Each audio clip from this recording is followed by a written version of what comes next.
And now let's head back to Bolu. Michael-Biyi, who is on standby to speak to us still on this. Bolu, thank you so much for joining us. Thank you for having me. All right, now, you gave a prediction that Trump will emerge winner of the election. And now that this has happened, what should we expect from him? What should Africans expect from him?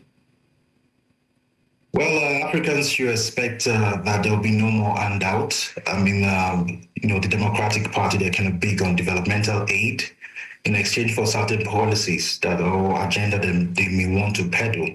But Trump is not like that. The Republican Party ideology is not like that. They don't have that perception of giving handouts and all. They seek their own interest. They seek their own nationalistic interest. So African countries need to find new ways of engagement with the United States by finding something that will be economically beneficial to the United States that they can partner on.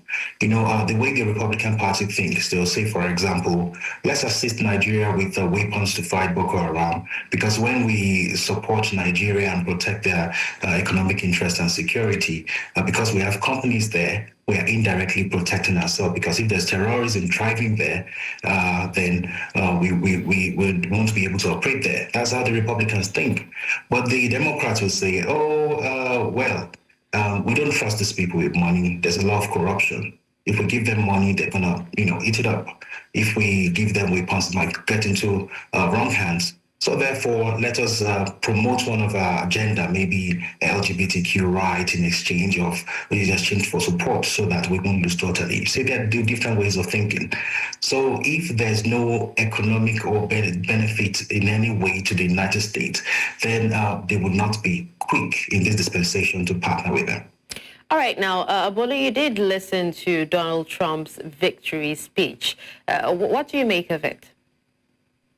Well, I'm very glad that he's seeking to unify the country, and I think he's going to do that because his policies, they're touching on the vast majority of Americans. I mean, he can really unify the country through his policies. The one thing that was missing in Kamala Harris' policy is that you couldn't find something for everyone. For example, when it comes to abortion rights, which is not priority on the Americans' table, it tackles a sector of the population that is women. And even within that demographic, it's targeting a nucleus of that demography. So if, for example, another policy on student loans and forgiveness and things like that, it is only targeting a particular sector of people. What about those who didn't go to university and all that? But Trump was saying no tax on tips, no tax on overtime, no tax on social benefits and things like that. It touches on a wide range of people. So if the people can, whether Democrats or Republicans, can feel the effect of his policy, it's unifying the country that way. Because the moment they begin to benefit from it, those who have grievances against him will forgive him in no time. And then we have a united America. Okay. Well, so just before we go, Bolu, what should we expect from, or should Americans expect and the rest of the world expect from Trump, in the next few years? The rest of the world should expect that he's going to negotiate some trade deals in favor of the United States. There's not going to be too much, engagement, multilateralism that the Democratic Party or government favor. So there are going to be new rules of engagement. It's going to touch on trade. It's going to touch on security. It's going to touch on a lot of things. And I want to be optimistic that it's going to meddle into the Middle East crisis and all the wars going on right now. He has a fairly good relationship with the parties involved. So I want to believe that it's going to bring about a level of world peace, which is very key. Trump is not the conventional leader. He's very crude when it comes to his speech and things like that. And that's what scared American people, because they're not used to the polished kind of president. But now they've discovered that, well, you know what?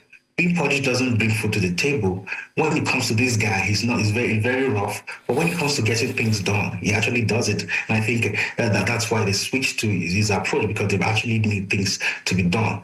And so the world should expect that there's going to be a lot of negotiation here and there in terms of economy, in terms of security, and specifically for Africa, and start thinking of new ways, because Trump is not going to give anyone developmental aid. Okay. Well, thank you so much, Bolu Michael-Biyi, for speaking to us. Thanks for having me.